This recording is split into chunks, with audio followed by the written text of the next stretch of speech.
one who came up with the idea for this lovely event. I would like to talk a little about one of the student clubs that organized this event.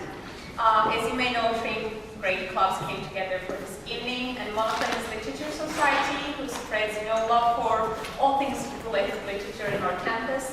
The other one is American Culture Society, that does events as an answer to your question, does America have a culture? And the third one is Think Colorfully. Think Colorfully describes itself as a society that works for LGBT women's and all minorities' rights, but tonight I want to focus on the LGBT part. We all study, teach, or live at Bilkent, and that gives us a privilege that many others don't have. Some of us live in what I would like to call Bilkent bubble and have no idea how things are outside in other universities. Whether you were born here in Turkey or just live here, we are all here, and it's our responsibility as individuals to protect rights of those who are not protected by our government. There isn't a day that we don't spend as LGBT community without news of beatings, insults, and even murders. Many of these stories go unheard in mainstream media. We may not have the power to change the whole country, but we have power to change things here at our home, and that's what Think Colorfully tries to do. Just because you don't hear of it, don't think that we are not attacked here as well. Bilkent's harsh policies is protecting us from getting attacked by those who fear of losing their scholarship or getting kicked out, but things don't just end here. Every year when we put our table in front of a building, we get stares and we get whispers. Beyond that, anonymous websites like Bilkent Secrets allows people to pour their hatred towards us every day. We still get physically attacked, but we don't hear of that. Now, Think Colorfully, for those who don't know, was founded on a tragic event of 2 male students getting beaten for kissing at Mayfest many years ago. These 2 students could have chosen to sue the school and get money out of it, but instead they built this wonderful club in exchange of not filing charges. Their gift to us, this club survived many years against many attempts to close us down. It isn't easy to run Think Colorfully or even be a member of it, but there isn't a happier moment when it's orientation time and you stand at our table, barely getting any attention, then you see that one person looking around and their eyes sparkle when they see your rainbow flag. We are here for that sparkle, to protect it and give it the recognition and love it deserves. But there's also nothing sadder than to see someone looking at that table, passing by it several times, slowing down when they do but never stopping. We are also here to make sure they stop, to make sure they will be accepted, but they cannot accept themselves. But we cannot do any of that unless we have support of both students and faculty. So today, I ask you, as someone who is soon graduating and leaving this club into the wonderful hands of the new generation, to support Think Colorfully whichever way you can. Wear our pins or posters on your doors, promote and come to our events. The least you can do will mean the most to us. You have already started by coming here tonight, and I hope you will continue to do so in the future. Thank you.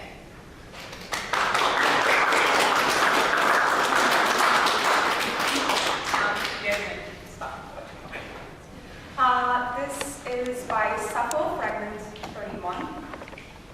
He seems to me equal to the gods, that man, whoever he is, who opposite you sits and listens, close to your sweet speaking, and loudly laughing. Oh, it puts the heart in my chest on wings, for when I look at you, even a moment, no speaking is left in me.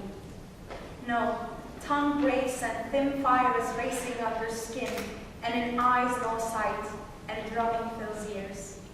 And cold sweat holds me, and shaking grips me, greener than grass I am, and dead, or almost I seem to me.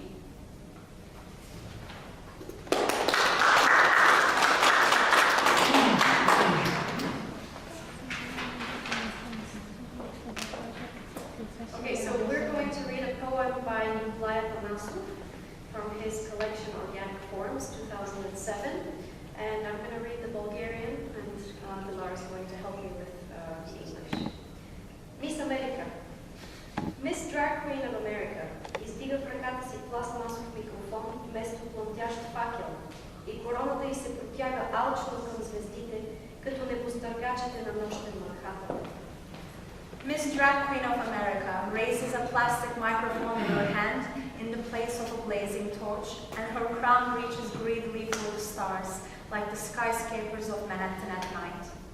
Тази вечер подиумът я освобождава от робството да бъде мъжествена, само защото се е родила мъж. Тя не иска да бъде жена. Единият пол не би означавал нищо без другия от великолепието на роката й. Tonight the podium frees her from the bondage of being manly just because she was born a man. She doesn't want to be alone. One sex would mean nothing without the other, under the magnificence of her dress. Затова на въпроса на журито отговаря простичко и без капка кокетство. Ще се върне към мъжките дрехи, когато станат разкошни, като женските. This is why to the jury's question she answers, simply and without coquetry, that she will return to the attire of man when it's as resplendent as woman's. И милиони плазмени екрани умножават красотата й. Съвършеното лице с цвят на пустиня, застиналия ниагарски водопад в ирисите, брилянтина, примигващ в електронен екстаз, като безкрайните светлини на Лас Вегас. And millions of plasma screens intensify her beauty, the perfect face the color of desert, the still Niagara Falls in the irises, the Brule cream blinking in electronic ecstasy, like the infinite lights of Las Vegas.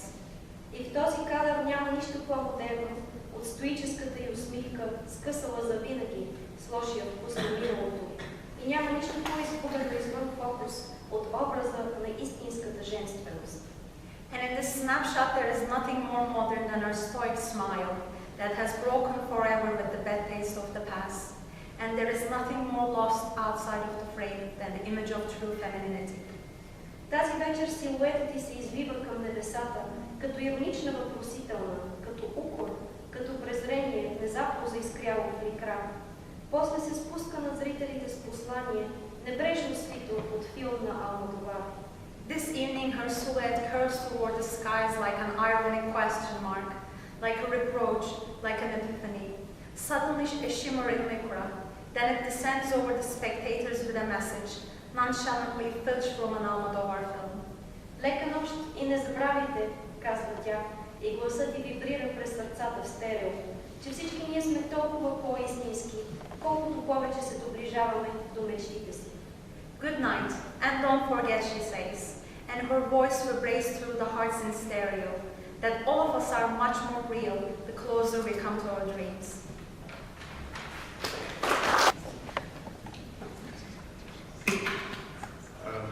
This is part of a letter to the Codignola boy by Pier Paolo Pasolini.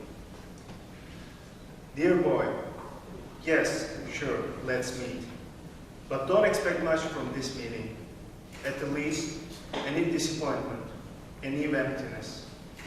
One of those meetings good for narcissistic dignity, like a sorrow.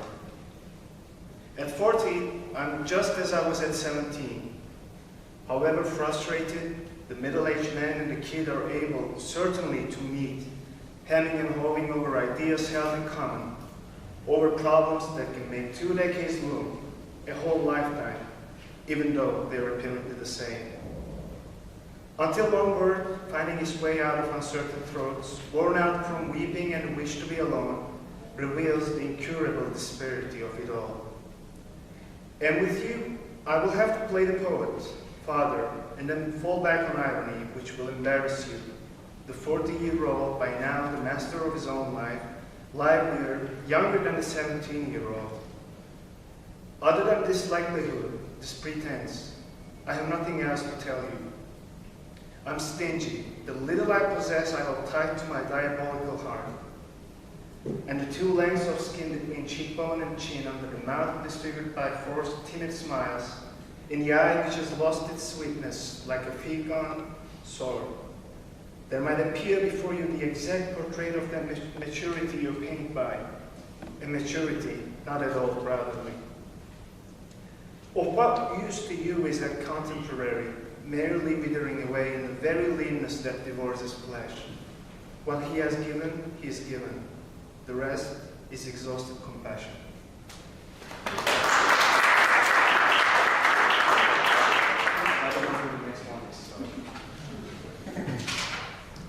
Beyza.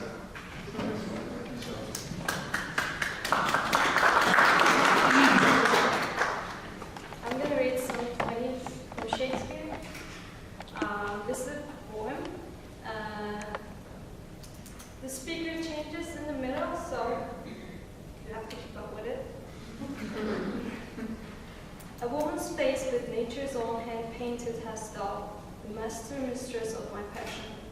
A woman's gentle heart, but not acquainted with shifting change, is this false woman's fashion. And I, more bright than theirs, less false in woman, gilding the object whereupon it gazeth, a man in hue, all hues in his control. Much steals man's eyes and woman's soul's amazeth. And for a woman wert thou first created, to nature as she wrought thee fell a doting, and by addition of me thee defeated by adding one thing, to my purpose nothing.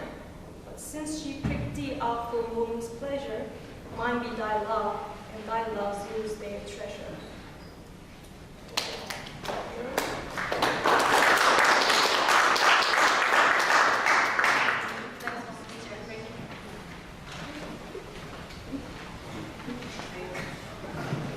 Hello. I'm going to read two poems tonight. One of them is very short. The first one is by an African-American woman, and the second one is by a white American woman. You might find a little bit of incongruity with these poems. One of them is called Some People. Some people despise me because I have a Venus mound, not a penis. Does that sound right to you?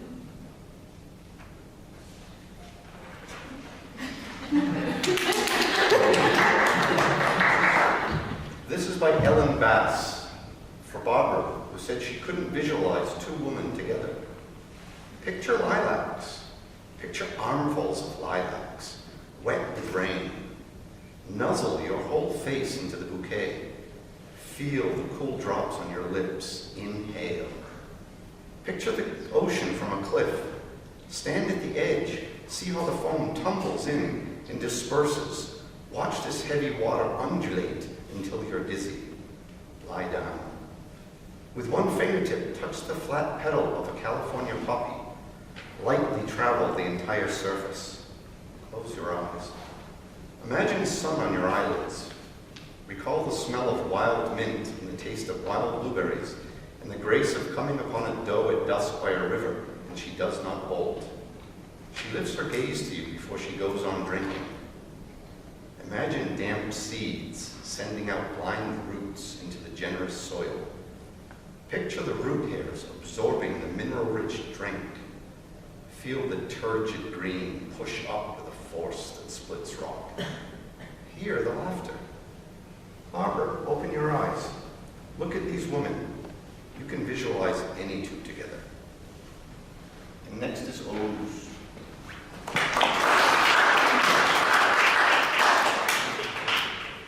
This is from the Ballad of Gaol by Oscar Wilde. Yet each man kills the thing he loves, by each that is be heard. Some with a bitter look, some with a flattering word. The coward does it with a kiss, the brave man with a sword. Some kill their love when they are young, and some when they are old. Some strangle with the hands of lust, some with the hands of gold. The kindness use a knife because the dead so soon grow cold.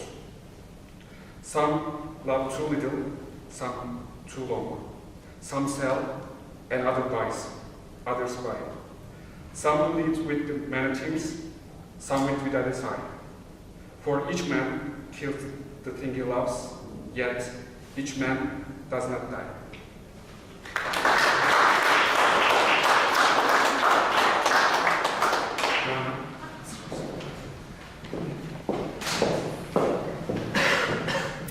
Okay, hi everyone. I'm going to read two poems from Adrienne Rich's 21 mock poems.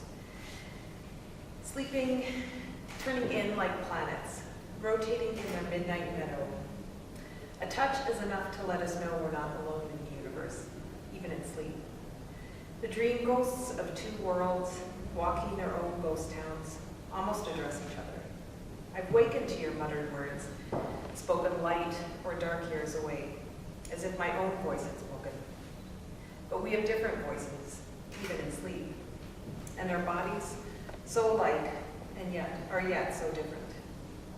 And the past, echoing through our bloodstreams, is freighted with a different language, different meanings. Though in any chronicle of the world we share, it could be written with new meaning. We were two lovers of one gender. We were two women of one generation.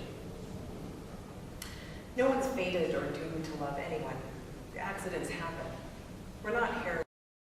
They happen in our lives like car crashes, books that change us, neighborhoods that we move into and come to love. Tristan und Isolde is scarcely the story. Women should at least know the difference between love and death. No poison cup, no penance. Merely a notion that the tape recorder should have caught some ghost of us. That tape recorder, not merely played, but should have listened to us and could instruct what was after us. This we were, this is how we tried to love. And these are the forces that had raged against us, and these are the forces we had raged within us and against us and within us.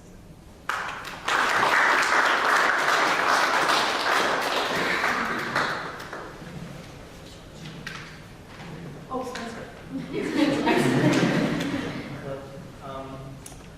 So I'm going to read a poem called Conundrum by James Baldwin, who is in a new movie. There's a new movie about it. Good luck. Which movie? It's called I'm Not Your Negro. Oh. Yeah. But he's no longer alive. He lived in the 60s. Wrote in the 60s. Okay, so Conundrum on my birthday for Rico. Between holding on and letting go, I wonder how you know the difference. It must be something like the difference between heaven and hell, but how in advance can you tell? If letting go is saying no, then what is holding on saying? Come. Can anyone be held? Can I? The impossible conundrum. The closed circle. Why does lightning strike this house and not another?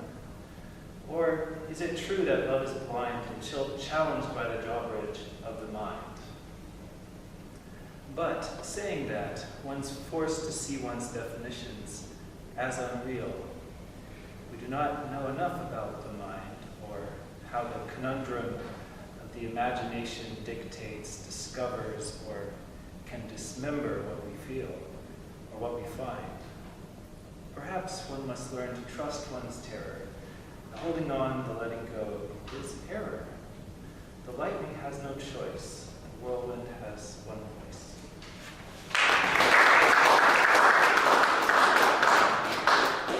Corey.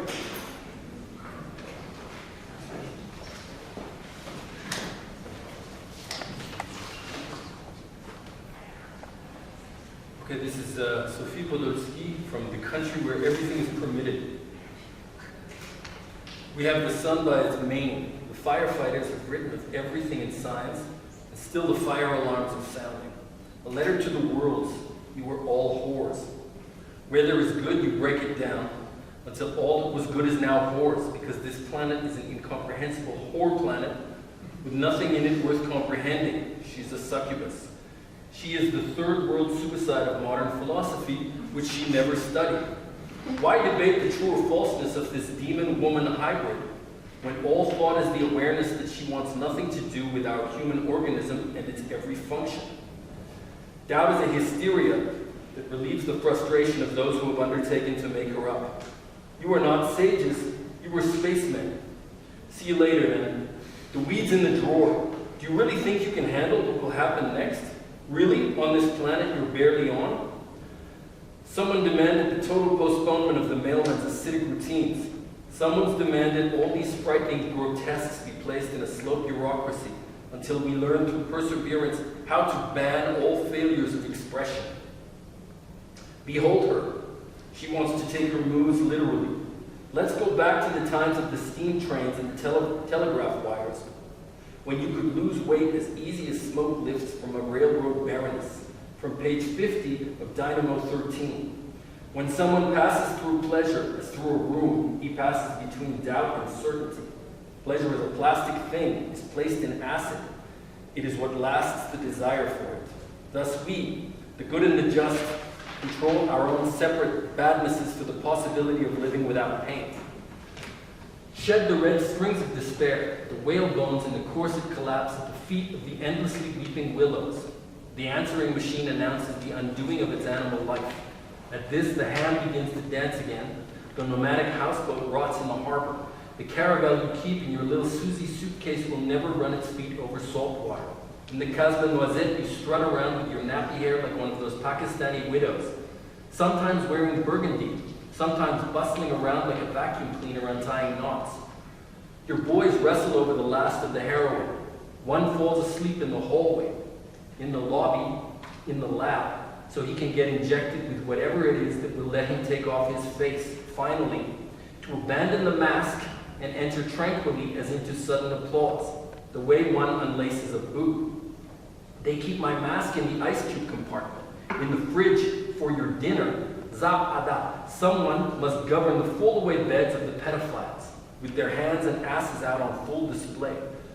Oh, gallery of the queen. Crankily, the little gentleman barges through, the unkempt bush of the Labiat Badlands, into the thick velvet. The violets, the viola's small thighs, slotted mandatorily under his arms, attend his final monument. He is their musician. He plays Love or Confusion by Jimi Hendrix. And suddenly his instrument is transformed into something half bicycle, half machine gun.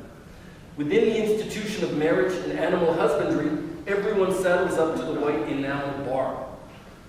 And with a little help from the bartender, the girls loosen up enough to waddle off deeper into the cave, to lie down in the hay, like dogs to lick themselves thirsty. It's not entirely the opposite of disagreement. Mr. Station Master, I'm the phantom ghost. I follow the sun because it's leading me to that paradise. That is my fist raining down on your little doll's tea parties, you dear. You sweet little cabbages. Meanwhile, us admirals are strophying ourselves. Sometimes the cream-covered darlings call out, "Help, help, taxi! Your luggage rotted." You can never associate with the malt shop Susies. You and your constantly shaven head. I will stand with you in the shade of a fern, slowly rising into time, and lead our own two selves, humble and certain, from scrutiny. But it must be that I am constantly myself and chaos, and myself in every remnant of myself, albeit a traumatized version of myself. On the coast, meeting some future twin or ghost of myself. You want to take the subway. I want to buy an ice cream cone. Ah, we are essentially milksmiths. We love our beaten path, and if the sheepdog is crazy, there's nothing we can do about it. But graft our pleasure to this exit. You can't take the boys with you.